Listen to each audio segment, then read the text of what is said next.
noite a todas. Nosso tema de hoje é Satya, ou verdade. E hoje vai ser um pouquinho mais curto, que são poucas páginas aqui nos 10 Mandamentos. E a gente começa então com uma oração. E no final, super bem-vindos os comentários e partilhas. Então, agradecendo a Deus e aos mestres por essa oportunidade de estarmos aqui compartilhando de Sagradas Escrituras e ensinamentos tão preciosos, uma realização, desígnios divinos. Que possamos sempre estar em paz, comunhão e bem-aventurança. Om Sahana Vavatu Sahano Bhunaktu Sahaviryam Karavavahai Tejasvinavadhitamastu Ma Vidvishavahai.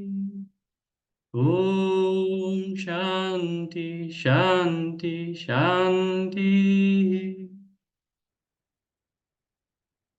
Tiago.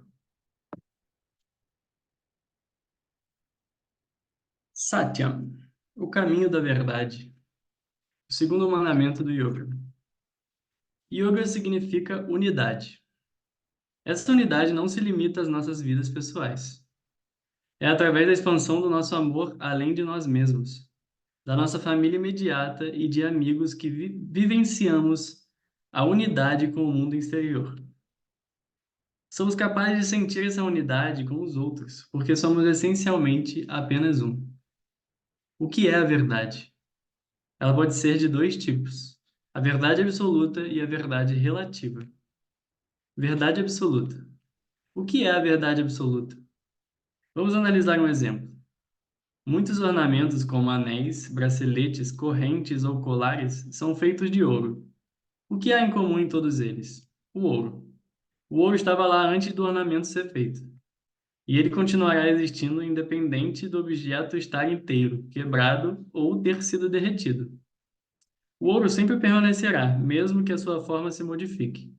Assim sendo, o ouro é a verdade, entre aspas, do ornamento. Ou seja, o ornamento é relativo, mas o ouro é absoluto. Quando olhamos para nossas vidas, percebemos que nossos corpos estão sujeitos a constantes mudanças. O bebê se torna um jovem e depois um adulto, e eventualmente um homem ou mulher idosa. A mente de uma pessoa também está em um fluxo constante. A única coisa que não muda é você. Isso se torna evidente quando olhamos para declarações como eu sou velho, eu sou novo, eu sou baixo, eu sou alto. Qual é o fator comum entre essas declarações? O eu sou permanece constante. É a parte imutável e a verdade absoluta, uma vez que é aquilo que não muda. Na Bíblia, Êxodo 3,14, Deus disse: Eu sou o que sou. Qual parte de você não muda? A resposta para essa questão será também a resposta para a pergunta: Quem sou eu? Isso significa que você precisa conhecer quem você é. E essa experiência não é alcançada através de palestras ou pela leitura de livros. Você precisa ter essa experiência pessoal através da meditação. E com essa conquista você será livre. A alma e o amor são eternos. Deus é o eterno e o absoluto imutável. A verdade relativa. A verdade relativa é de dois tipos: a verdade científica e a verdade à qual nos apegamos. Em algum momento você já deve ter pensado que a Terra estava parada e o Sol se movia ao redor dele. Se alguém dissesse, é você que se move, não o Sol, você diria, mas eu vejo o Sol nascer e se pôr. Da sua perspectiva, é difícil compreender que você está se movendo juntamente com a Terra. Em um momento posterior, você deve ter aprendido que a Terra e o Sol estão se movendo em conjunto com a nossa galáxia. As verdades científicas de hoje podem não se aplicar no futuro. Então, elas não são a verdade absoluta. Outro aspecto da verdade está associado ao nosso comportamento, fala e pensamentos. Desde a infância, somos orientados por nossos pais e professores a não dizer mentiras. Mas sempre falamos a verdade? O que é exatamente uma mentira? Qualquer coisa que você diga e que seja diferente daquilo que viu, ouviu ou sentiu é uma mentira. Mas é muito comum deturpar a verdade ou mentir. Falar a verdade. Nas escrituras védicas é dito Satyam Bruyat, Priyam Bruyat, Na Bruyat, Satyam Apriyam, Priyam Cha Nam Ritam Bruyat, Esha Dharmaha Sanatanaha, vindo do Manusmriti. Diga a verdade, fale claramente e não diga a verdade de forma prejudicial. Que as suas palavras sejam úteis e não nocivas. Anudvegaram, anudvegakaram, vakyam stiam priyahitam chayat. Swadhyayabhyasanam chaiva vangmayam tapa uchate. Gita 17:15. Palavras que não causam angústia, aborrecimento, que são verdadeiras, agradáveis e benéficas, bem como o estudo regular das escrituras, Swadhyaya, são chamadas de austeridades da fala. Verdade nociva. Há uma história no Mahabharata sobre um belo palácio feito de cristal e pedras que foi construído por Yudhishthira. Era um palácio encantado com muitas ilusões e portas escondidas, e que passava a impressão de existir água onde não havia, e de que havia água onde parecia estar seco. Duryodhana, o mais velho dos Kauravas, visitou o palácio e foi enganado pela aparência da água onde não havia. Ele andou cuidadosamente, levantando suas roupas, e sentiu-se envergonhado por ter sido pego pela ilusão. Em outra área, onde pensou que estava seco, ele andou normalmente e de repente escorregou e caiu na água. Draupadi, a esposa dos Pandavas, ridicularizou-o, dizendo: Filho do rei cego, você se comporta como se também fosse cego. A declaração era literalmente verdadeira, porque o pai de Duryodhana era de fato cego, e seu filho se comportou como se também o fosse. Contudo, o tom em que Draupadi disse isso, além da intenção de sua fala, não apenas foram nocivos, como também se tornaram uma das causas de uma guerra inteira. Nenhuma verdade deveria ser dita para causar dor. A verdade e não violência estão intimamente associadas. Se você sabe que a verdade vai machucar alguém, então essa não é uma verdade que deve ser dita.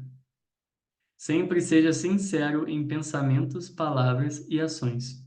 Mas lembre-se de que ser verdadeiro nem sempre é fácil. Rei Harishchandra, um exemplo brilhante. No Mahabharata, há uma história sobre um nobre rei chamado Harishchandra. Todos eram felizes sob seu reinado, porque o rei fez um voto de que nunca diria mentiras e qualquer pessoa que se aproximasse dele com um pedido jamais sairia de mãos vazias. Certa vez, um rishi chamado Vishwamitra quis testar o rei e foi até ele, dizendo: Harishchandra, eu ouvi dizer que você nunca dispensa alguém que vem até você com uma solicitação. O rei respondeu: Sim, ó grande sábio, o que posso fazer por você? O sábio falou: Desça do seu trono, eu quero seu reino. O rei desceu do trono alegremente e disse: Deixarei o reino para que você possa governá-lo. Mas espere, disse o sábio. De acordo com a tradição, quando alguém aceita a sua caridade, você também deve fazer uma doação. O que você me dará? O rei disse que poderia dar a ele um pouco de ouro, mas o sábio o lembrou de que agora ele não possuía nenhum ouro, já que havia doado seu reino para ele. O rei prometeu pagá-lo e pediu algum tempo, que foi concedido pelo sábio. Com o consentimento da sua esposa, o rei a deixou e a seu filho na casa de um homem rico, para servi-lo em troca de dinheiro. Ele conseguiu um emprego de ajudante do zelador num crematório que ficava na saída da cidade, e planejou pagar o sábio com todos os seus rendimentos. Muitos anos se passaram. A rainha continuava a servir o homem rico, mantendo a si mesma e ao seu filho. Um dia, seu filho morreu de uma picada de cobra, e a rainha levou o corpo dele ao cemitério para a cremação. Depois de tantos anos, o rei e a rainha não se reconheceram. A rainha não tinha dinheiro para pagar pela cremação, e o rei se recusou a fazer isso sem ser pago, já que isso não seria honesto com o seu mestre. Ao questioná-la sobre a sua história, ele descobriu que aquela era sua esposa e que seu filho estava morto.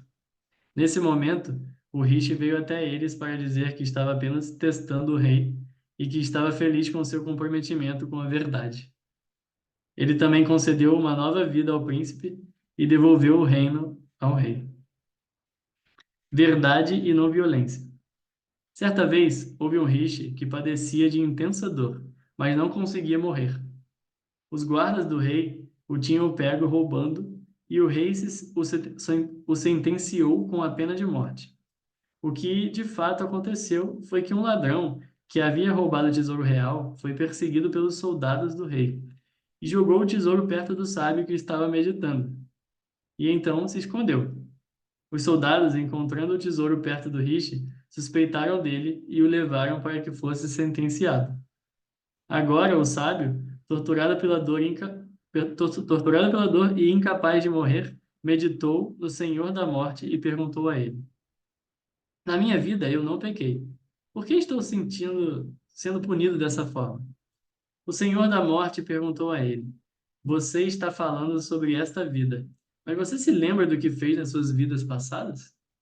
O Rich respondeu: Eu me recordo de 7 das minhas vidas passadas e não cometi nenhum crime em nenhuma delas. Então o Senhor da Morte falou: Na sua vida passada, há 8 nascimentos, você torturou insetos, perfurando-os com agulhas afiadas e ficou assistindo eles sofrerem. Essa é a sua punição por ter feito isso.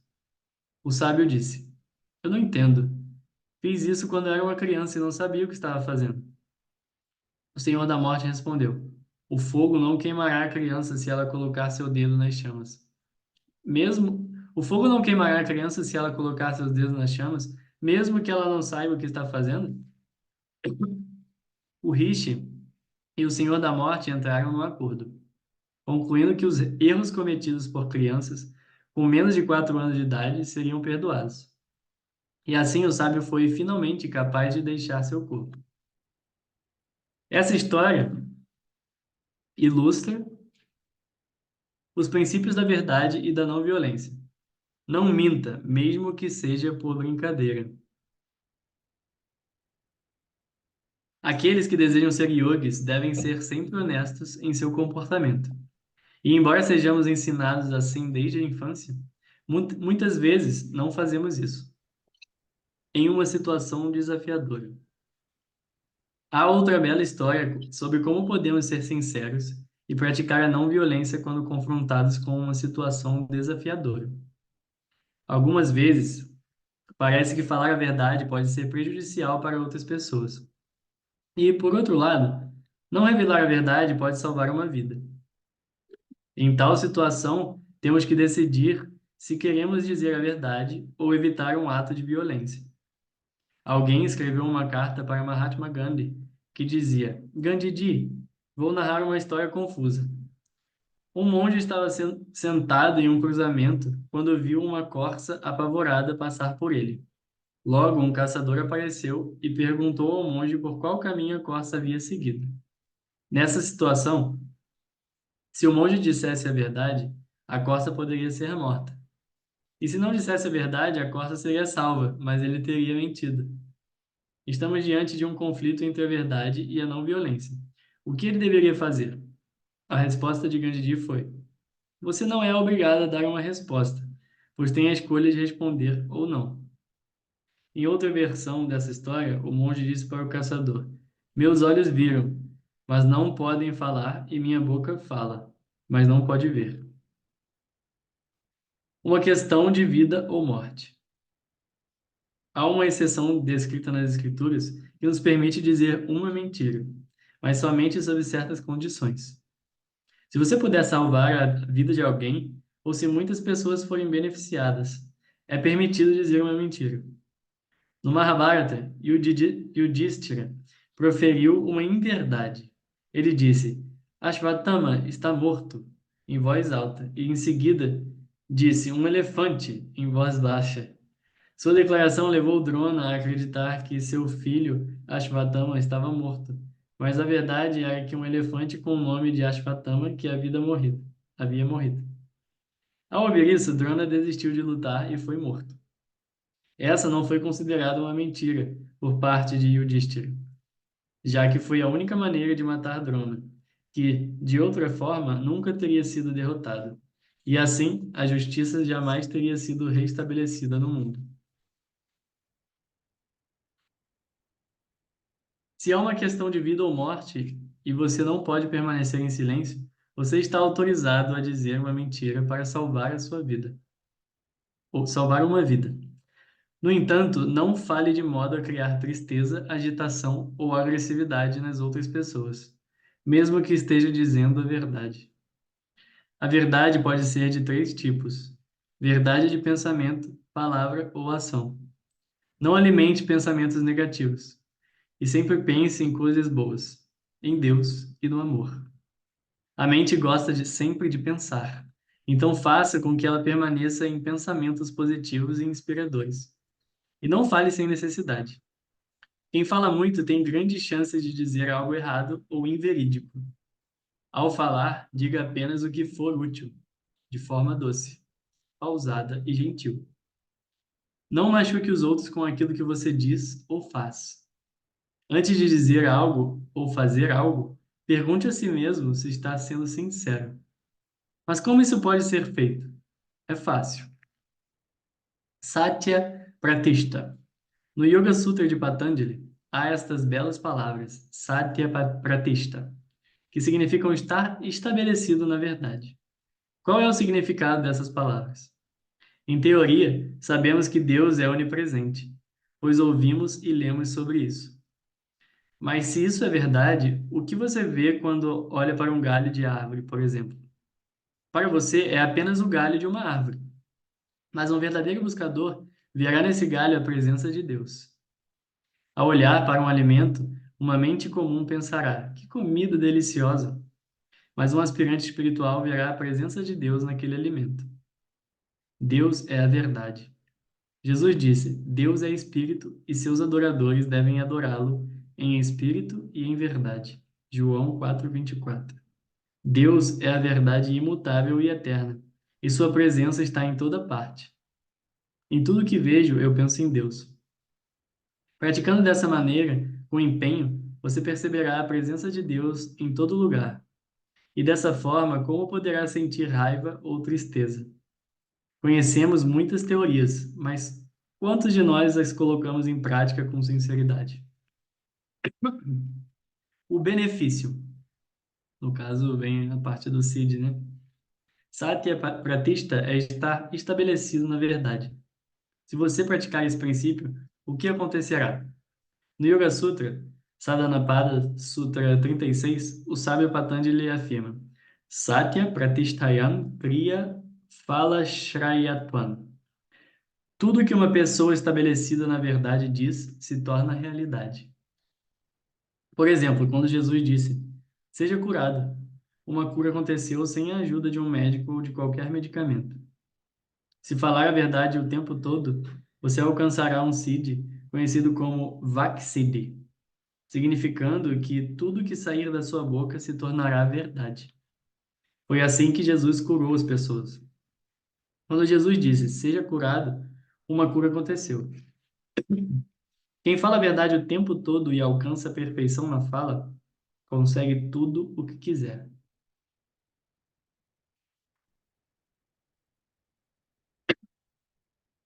Bom, esse foi o capítulo da verdade.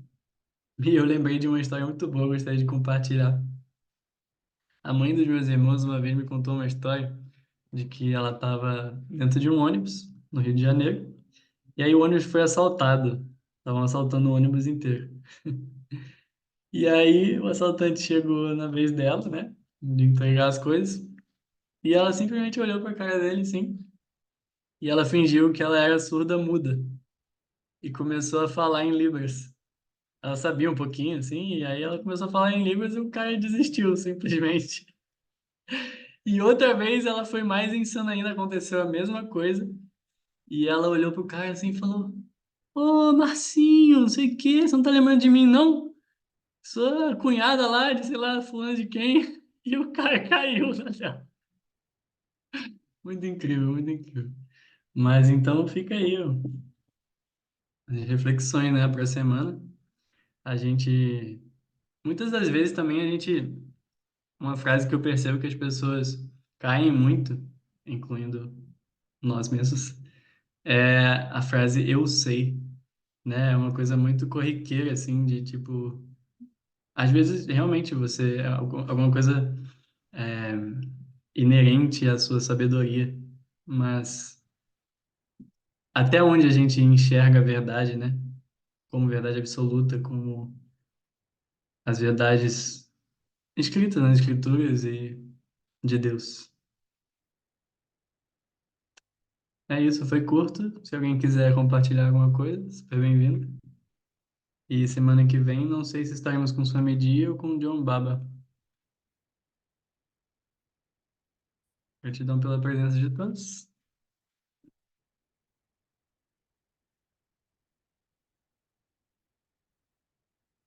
Fazer então uma oração, já que ninguém se manifestou.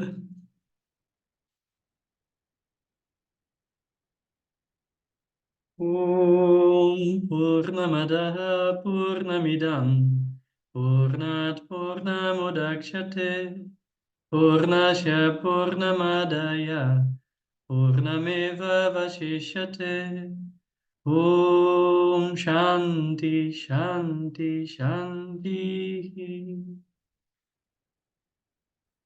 Jai Guru.